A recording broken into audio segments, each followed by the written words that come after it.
the shaping of warehouses of tomorrow in India. Actually, if you ask me, this is the best time and the best period for supply chain professionals in the history of the country. The next 10 years is going to be about huge amount of learning, a lot of understanding, and probably implementing great business practices that formidable and developed markets have exercised. There is also going to be a huge transformation in probably doing things better than what actually is being done in the Western and the Far Eastern world, because we would be learning from those mistakes and implementing the right strategies, the right programs, the right softwares, the right IT, and various other fit-outs. In this particular vibrant and growth-oriented period of warehouse development and construction companies, storage and handling equipment, manufacturing, automation solution providers, diverse devices manufacturers and technology service providers, skill developers, and of course subject matter experts are going to have a great time in the next 10 years. The evolution of the warehouse building works hand in glove with the transformation of the industry's intribution and distribution channels. Now, when I talk about intribution, I mean inbound distribution or inward logistics. Distribution, I think we all understand. Distribution channels, which in turn evolves on the basis of the changing consumer behavior. Actually, the key driver to all the evolution that you see from the godowns of yesterday, and unfortunately yesterday I was in another session, and people still call these warehouses as godowns. Godowns are places where you actually store material and lock it and forget it. Fine. Today's warehouses have transformed from godowns to warehouses, warehouses to distribution centers, and distribution centers to fulfillment centers. So the warehouse is no more about stacking material and forgetting the material. Okay, so that's what I mean. The evolution of that box, which looked like a small storage place for you to buy material and store, has actually become an industry and a factory and a plant where hundreds of activities, processes, lots of people operating, different processes being executed, and finally customer fulfillment happening from most of these distribution centers. So that's the one big transformation that probably has taken place. So firstly, let's understand what the changing landscape is all about. So the key drivers. It's therefore important for us to first of all understand these key drivers to the velocity that we are gaining. The difference between the speed and velocity is that we now have direction. Velocity gives you the direction. So it's very critical for us to understand the velocity that is being gained, and therefore this is critical to the warehouse infrastructure and fit out planning to creating designs that create velocity. At the end of the day, the critical element is your ability to create layouts in warehouses that will be able to, at the end of the day, deliver the process that is required, and that becomes important. It's also important for us at this stage, and has been important for a very long time, and we've been talking about collaboration. When we talk about collaboration, I think more than anything else is the integration of the collaboration. Just collaborating is not sufficient. I know we call vendors business partners. When it comes to increasing price of vendors, we call them vendors. Otherwise, if they are not doing well, then we say you're a business partner, please do that. If we want them to make investment, we'll say you're a business partner. Okay, I think we need to walk the talk. Okay, if you call him once a vendor, then you please make sure that you transform to making him a business partner. And the moment you call him a business partner, then there's no divorcing and no changing. He better remains a business partner. We need to take these set of entities that actually deliver our business. I hope we all agree that with all these partners, if these partners are not with you, then it will be difficult for you to deliver your business. We as individual entities are zero. Collectively, you are what you are. So it is important to collaborate, and the trend will become that where multi-partner information sharing amongst consumers, which we basically are now talking about blockchain, this is exactly what's going to happen. All these entities that you see on this road will finally become one entity riding one vehicle. And that's going to be the critical game-changing adoption that needs to be done.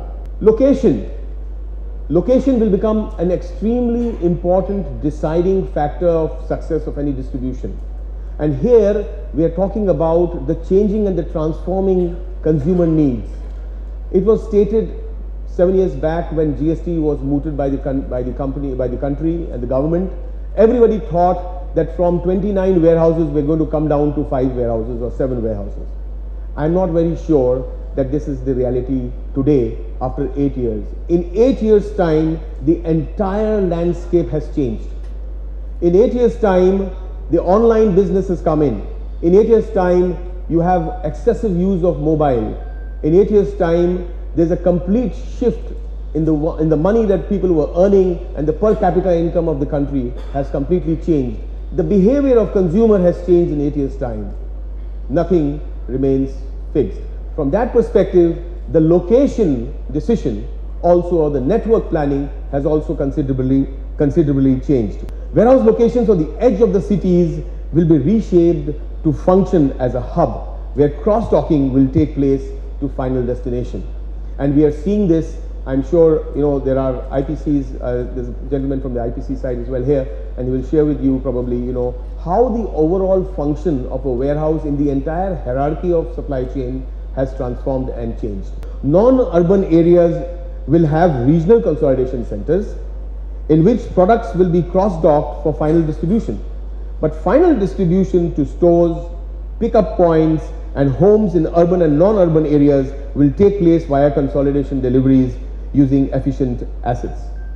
However, it will become critical for all those distribution centers and warehouses which are very close, and I mean extremely proximate to consumption or consumers, for becoming effective and efficient, which means they will start looking at capacity optimization, automation, fulfillment in shortest possible time, and therefore the layout, the architecture, the structure, the infrastructure, the resources, the skills, the information technology, and everything will become a key deliverable as far as fulfillment on time and accurately is going to concern. Today, the online business is suffering from huge amount of returns. Are you all aware of this? There's a huge amount of returns that takes place into most of these online company warehouses, because the consumer has got the luxury to return material. Most of these returns are happening because of the fact that you either receive a wrong product, or you received an oversized shoe, or you receive a shorter dress. No, I mean shorter dress is still acceptable, but maybe a longer dress. Okay, so these are the reasons why you're returning material, and return of material is a direct cost, on an impact on the overall profitability of any distribution company. From that purpose, it will become very important to make sure that fulfillment is 100%. Default is 0, OTIF is 100%, and these are the things that you'll have to measure. These will not be possible to measure these elements or measure these particular key drivers or KPIs unless and until you have systems integrated all together to finally deliver what the consumer expects. We're also looking at shared warehouses, and I think yesterday, it was either in this conference or the pharma conference, we were talking about shared consolidated buying, group buying and shared buying. Over 14 years back, I observed this in one of my trips to Singapore. I went to a shoe shop, and there was this place where there were more than 20 shops put together. There were 20 shops, and virtually each shop was a shoe shop. So it's like, collection of shoe shops there. The customer had the luxury to go and buy from any of these shoe shops. So we went there. There were shoes on the shelf. I tried a shoe, and he said, I tried trying to try a shoe. He says, no, this is a sample shoe. Sir, please tell me which one you like. And I said, this is the one, this one, this one, and this one is what I like. Can you get me my size? He asked me my size, and then he vanished. I was busy looking at socks and polish and the other stuff, and after 10 minutes he suddenly arrives, presents himself, and he says, these are the 3 boxes. Yes sir, can you sit down, remove your shoe, socks, and started. And then I didn't like any one of them, and I again said that, oh, I think I made a wrong choice. Can you get this one? Again he vanished, and he came back after another 2 minutes. And this time, being a supply chain person, I was a little inquisitive that how is he managing this inventory, you know. I mean, there are hundreds of shops here and everybody seems to be making money, you know. And I realized, and I went behind him and I realized that there is a very big 7 shops put together which is acting as a godown, warehouse, you know, a fulfillment warehouse. After my discussions with them, they said that this inventory is owned by all the shops. This distribution center is owned, or a warehouse is actually owned by all of us. The inventory that comes in here is paid up from a group pool. What gets replenished from here, it moves off the pool and goes onto gets billed to the shop, whatever you sell. What happened? They were consolidating. They were getting better rates because they were consolidating and buying lots of material from the same brand. The bigger part of it was that there was trust. There was a huge amount of trust between each one. They said, it is our capability to convince the customer to buy the same shoe from us and not buy it from the other. And it is not our capability to manage inventory. We are salespeople. So here it is. They understood exactly what they were doing and what their business was. And they were not getting into other territories which they were not being able to add value to. In the bargain, they were profitable. So it becomes essential that you actually start doing this group procurement or consolidation, and that's what a lot of these centers are going to start looking like. In the same way, freight consolidation. The export and import market, freight forwarders, you know, their entire business runs on freight consolidation. Freight consolidation becomes a very, very important aspect, and then you find that multiple companies, freight forwarders, courier companies, are going and procuring, or rather picking material from the same source. These are very, very key elements and key basic game changers that we see that are going to happen as far as the transformation process is concerned. Just to share another anecdote with you, you find that when you go to a retail store or you go to a big bazaar or any other, you know, supermarket, you find that on the same shelf you have a Nestle, a Cadbury, a Kinder Joy. All of them are sitting on the same shelf. You can read the prices of each one of them. But if you go to a warehouse and Nestle goes to a Cadbury warehouse, he is hiding the price. At the shelf, you are sitting on the same shelf. Each of these warehouses are suboptimally utilized in terms of capacity. But if they get together, because they are already on the shelf, if they get together, they will be able to utilize capacity much better. The issue is that we need to look at the larger picture. We need to go into detail of trying to see that is this trust part of the business actually worthy or not? Is this trustworthy or not? And I see that a huge cost element lies in the distrust factor that actually is not being able to give us the efficiency as well as the productivity that we otherwise need. The other part is going to be the just-in-time fulfillment. And just-in-time fulfillment will become not a matter of the auto industry. That's where all just-in-time fulfillment started, and you found that ancillary companies were located very close to the OEM. All the OEMs were very closely positioned wherever the actual manufacturer was. Fine, but just-in-time is going to actually work right up to the retail level. And by doing just-in-time, you would have more velocity-prone warehouses. Warehouses that are going to actually look at reducing inventory sizes, stores, but will have bigger checking and packing tables. We'll have more time on picking mechanisms and technology rather than creating stores that are going to be currently in conventional warehouses are so. Similarly, we all understand that the number of orders in any warehouse are going up. How many of you agree with me? The number of orders in a warehouse is increasing. However, what is happening, the number of line levels or line items are reducing. Even the quantity per line item is also reducing, which is actually doing nothing but putting huge pressure on the warehouse.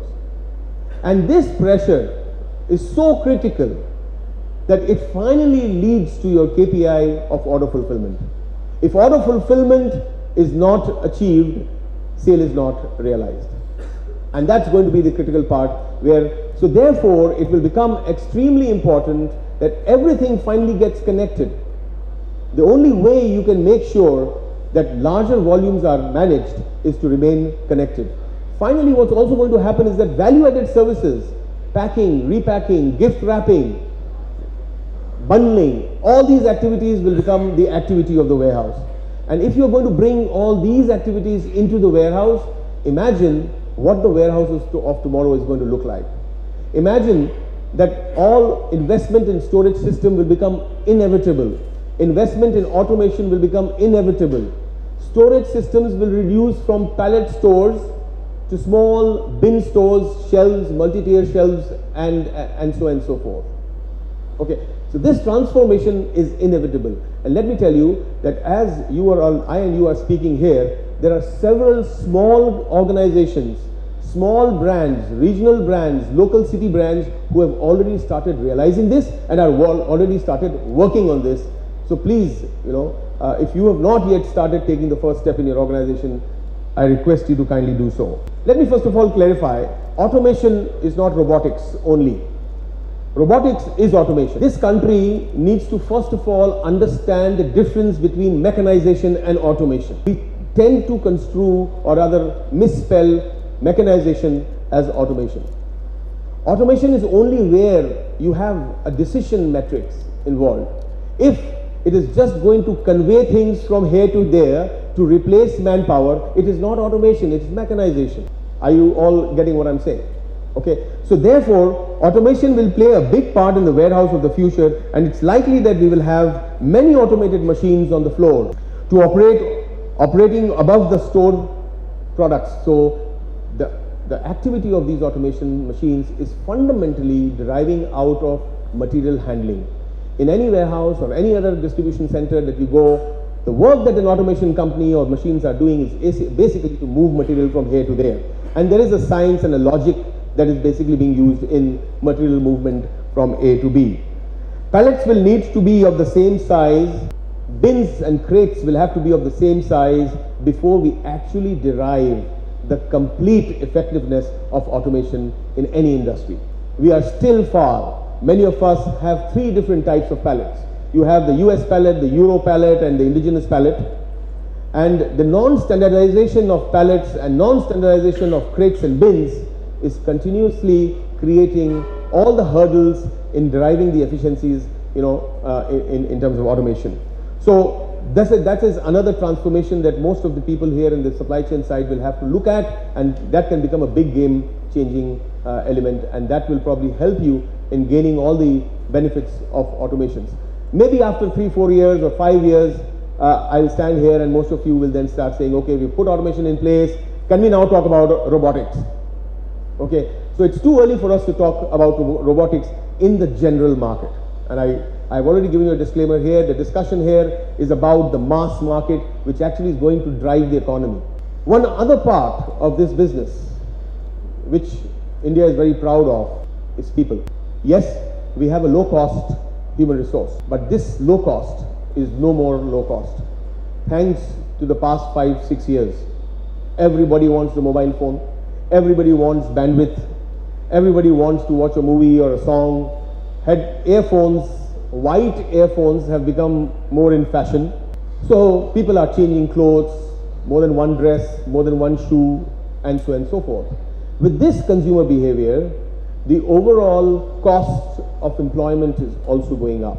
However, if you get into mechanization or automation, you will be able to get rid, definitely, of a certain percentage of labor in your warehouse. But what you will not be able to get rid of is skilled human resource. Skilled human resource will continue to become and remain a very important element of all distribution centers. Time is far away when we actually see a humanless distribution center in India. So maybe after 20 years, if at all, someone will be standing here and talking about humanless distribution centers. But I think it's too early in time for us to talk about that at this moment. Let's get the basics first in place. So skilled pickers will actually have a place on the warehouse floor where goods to person systems will play their part, and we will still see productions being transferred from cardboard boxes to plastic crates, and staff will also be required to various value-added services like in terms of kitting, sub-assembly and gift wrappings and so on and so forth. So what is important for you when you are doing resource planning, it's important for you to also take your human resource through the overall process of evolution and transformation so that they become more and more skilled. I was talking about this more and more skilled to a certain set of people with more like a family business, but very large 200 crore business. And I said, why don't you start skilling your people? I got an unfortunate answer, oh, mehenga ho jayega, you'll start charging more money. You know, I think this mindset is something which we need to get out of. Okay. Sustainable infrastructure. The other transformation which is now happening is that people are thinking green. I have a lot of clients of mine for whom we design warehouses, who actually say, sir, when you are making a design, just remember, I want to put a solar panel on my roof. That's very sustainable, and that's a good move that's happening. People have started talking about providing toilets in the warehouse. Big change. I'm not sure it is because of the Swachh Bharat or the toilet abhiyan that's happening, but I think we were using toilets even before Mr. Modi came in, right? The only thing is that we were not quite sensitive to that. So now there are these distribution centers which have female toilets, male toilets, separately designed. So sustainability is going to become very important. The factor that we design offices and logistics parks and warehouses with consideration of human being, canteen services, bike parking, truck parking, car parkings available, first aid boxes now available in warehouses which were not earlier done. Some people have small polyclinics in warehouses, ATM counters in logistics parks. Right? All this transformation is happening because there is an orientation to the human value system, and that will become more and more critical. People have started realizing that investment in the human value system is actually helping them in growing their revenue and giving them much happier, more consistent employees, which help them in then getting them better profits. So this is one big transformation of the warehouse of tomorrow is going to see. However, I personally feel that there is one area where there's going to be a lot of threat. Fine, parts warehouses. Companies that are dealing in spare parts, they're going to have a tough time because spare parts warehouses after some time are going to vanish. The reason being that there's going to be 3D printing which will replenish all small parts. You will be able to print a small screw drive, a screw or a nut or a bolt or a small gear sitting in your own office or sitting in your factory. And this 3D printing transformation is going to replace most of the warehouse centers. I'm not very sure whether you will be able to print a hard drive, but yes, there will be small components which you will also be able to print. And these small components today are occupying a very large part of the overall storage systems, be it retail market, be it the wholesale market or the large part centers. So my prediction is that this is going to really relinquish, and 3D printing is going to take over the entire future. Gentlemen, everything will become connected. I don't know how secure you are today, but do you know that all of us are already connected? The fact that we use one app, WhatsApp or what the hell app, okay, we're already connected. So everything will become connected. The only thing that will happen is that you will become conscious of the fact that I am now connected and I can't do anything about it. There will be nothing personal. No matter whether you use a bolt in the night or a key to lock your bedroom, there's somebody watching you. So please get used to that. So everything is going to get connected. We've been talking about the Internet of Things. It's actually nothing, but it means we're watching you. I have your data. I have information. How the hell do you get an information of a veg restaurant and I get an information of a non-veg restaurant? Somebody is reading us, right? So it will become an activity of connection. Please embrace this Internet of Things. Please embrace the connectivity and ensure that you become a part of this connection. Warehouses, distribution centers, fulfillment centers, shops, retail counters, everybody will be seamlessly connected, and you will have to work towards this connectivity. We are seeing transformation in the heights of warehouses. Warehouses are no more short warehouses, they're all tall. 6-meter warehouses used to be very tall warehouses. 3-meter tall RCC buildings were actually tall buildings. Today, we already have in India 17 to 20-meter tall warehouses. At the eaves, I'm saying. The center height could be much more. Okay. And the issue is not only driven with the fact that the cost of property is going up, but it's also driven by the fact that now there are forklifts available that can reach there at high speed. There are sprinkler systems available now in this country which can quench the fire at that height. There are lights, LED lights available which can actually be placed at 17 meter tall and still make visibility good at you at the ground. So very basic stuff, but that's the main thing. And thirdly, we are also transforming the way our floors are built in order to be able to run MHEs on these floors to make and reach these particular heights. That's the point I'm trying to make. Specialized floor. When you walk out here, you will see that there are 3-4 companies sitting out here, and we're going to be having a discussion with some flooring specialists in some time. There are 10 companies. Okay, fine. I'm sorry. I know you sold it very hard.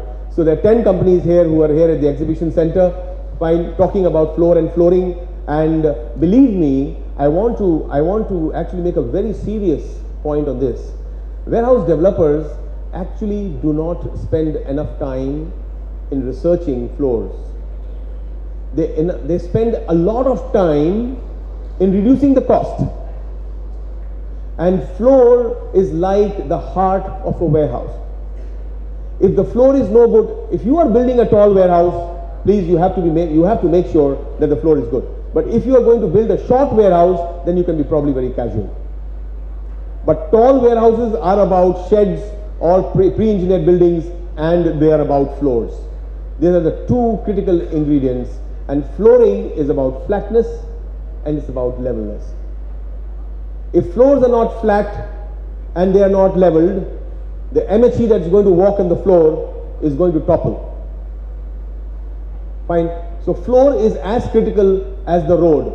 I have seen most of us driving cars, and when you get into a pothole, especially in cities like Bombay, for example, when you get into a pothole, the first thing we start doing is that we use bad word to the BMC, the Bombay Municipal Corporation, or we say, "I itna tax pay karte hain, sala kuch sarkar kuch nahi," like that. We get into that type of mode.